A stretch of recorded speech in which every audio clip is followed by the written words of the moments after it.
Hey there, it's E² Photography. I'm Erin. And I'm Emily, and we are back and we are here to keep things simple and fun.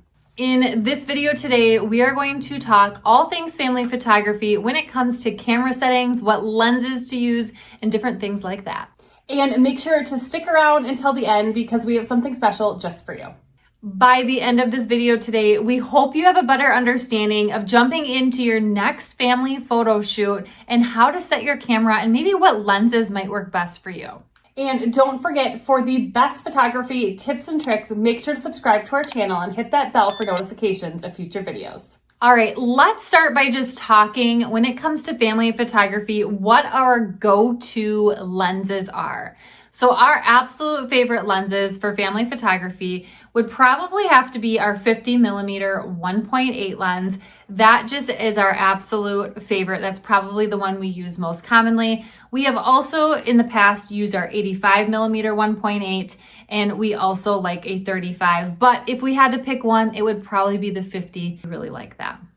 Okay, so let's dive into camera settings, specifically manual mode camera settings. So manual mode is what we shoot in all the time. So we want to kind of break it down for you and what settings we're using with each of those pieces of manual mode. So the first one we want to talk about is aperture.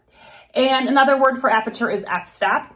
So when we're shooting families, and we have anywhere from 1 to 2 people, because maybe you're taking individual shots of little kids or siblings together, we are shooting around an f2.8. Now, if we get any more than that, maybe from 3 to 6 people, we tend to shoot around an f3.2.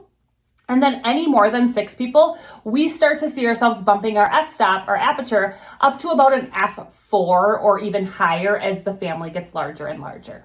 Okay, so a question that we hear often and we thought about when we were first starting photography is why not use a low f-stop like an f2.8 for everything, for no matter how many people there are? Doesn't that give you great bokeh? Yes, using a lower f-stop does give you better bokeh, but when you have larger groups of people and other situations in play, then you are going to find that people are going to be out of focus if you're using that low f-stop. Now, let's say we're taking a picture of Erin and I, and we're on the exact same plane like we are right now, or right next to each other. We could shoot this at an f2.8, no problem, we're both gonna be crisp. We could even add in a few more people to each side of us. If we're all in a straight line on that same plane, we can shoot at a lower f-stop. But now, if we, for some reason, we're taking a picture together and I'm up close and Erin's further back from me on a different plane. Or we had like our kids in front of us here. Yep. Yeah, so if you're on a different plane like this and you are trying to get a sharp focus, you're gonna find that one person's in focus depending on where you're focusing and the other person is blurry. So you want to be using a larger f-stop, especially if you have like families like with 2 little kids in front of them or something like that in different rows or different planes. All right, so the next piece to manual mode is ISO. So when it comes to setting our ISO, the ISO is usually going to depend on the time of day you're shooting. And for the most part, we are shooting 2 hours before sunset because that is going to give you some of the best light, the softest light, the prettiest light. So in that particular instance, we are going to be typically shooting at an ISO of anywhere from 200 to 400. And then as it starts to get darker, or if it starts to get darker, we are then going to increase our ISO as that starts to happen. Okay, so we talked about aperture, we talked about ISO. So the third piece of manual mode is shutter speed, and this is probably the most important piece, and it's the one that you find us at sessions changing the most. So a really good rule of thumb when you're trying to figure out what should I set my shutter speed at, you should always think about doubling the lens length. So for example, if you're shooting with a 50mm lens, if you double that, you get 100. So you want to at least, at the very least, be at a shutter speed of 1/100, probably even more than that. Or if you're shooting with an 85, 1/170, or even higher. Now, when you have children that you're photographing and they're moving, you're really going to want a higher shutter speed. So typically you're going to want over both of those numbers. You're going to want a pretty fast shutter speed. We typically like to be at about a 1/250 or higher.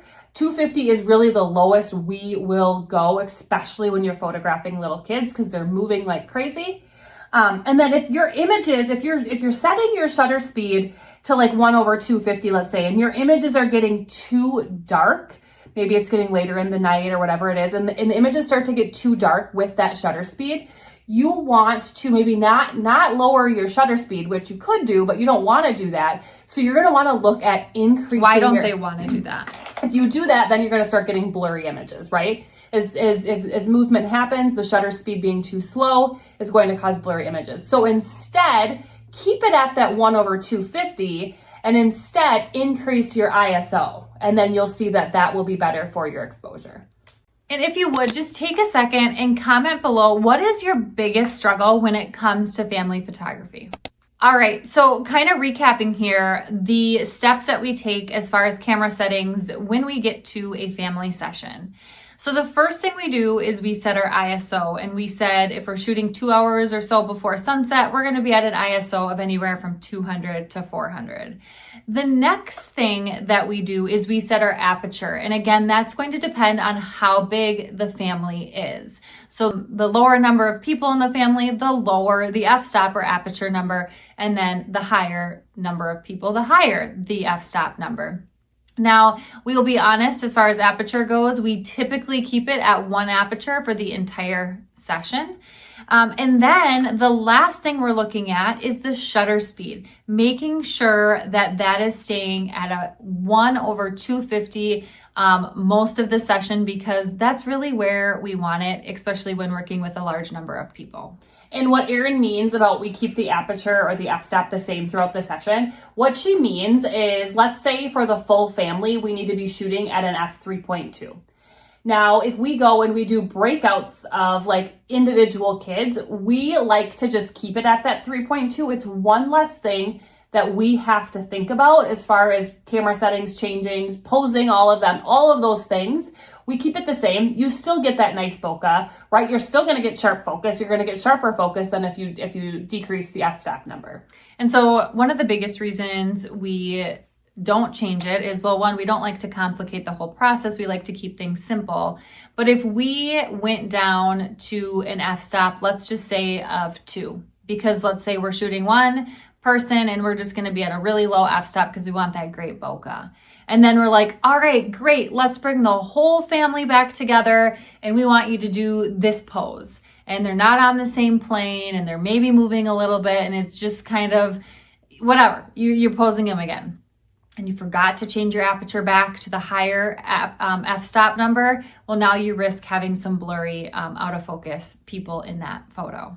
One bonus tip that we thought we would throw in here, because we love this piece of equipment so much, is we want to talk about something called an ExpoDisc. As you can see here in this picture, the thing on the lens there, that's an ExpoDisc. It doesn't stay on your lens for the entire session, but what we do is we use this to correct our white balance in the images, and this can be done in editing as well.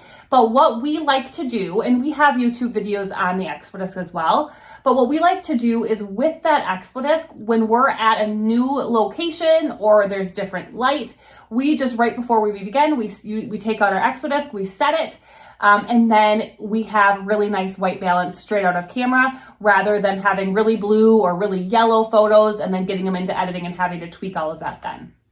Let's just quickly talk a little bit about where to focus when it comes to a family photo shoot. So let's look at some examples.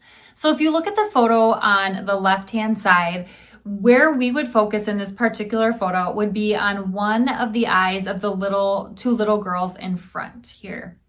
As far as the image on the right, we would be focusing on the little girl in the front. If we move on to these next photos here, on the left-hand side, we are going to focus on the little girl who is closest to our camera. So the one with the blonde, short, curly hair, we will focus on one of her eyes.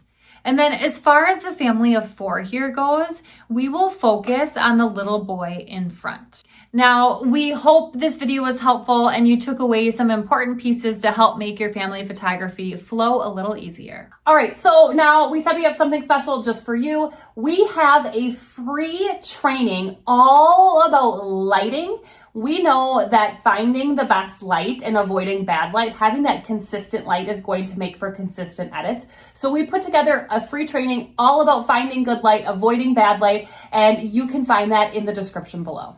And if you enjoyed this video today, make sure to like, subscribe, and share with a friend so we know to make more videos just like this one. And we will see you next time.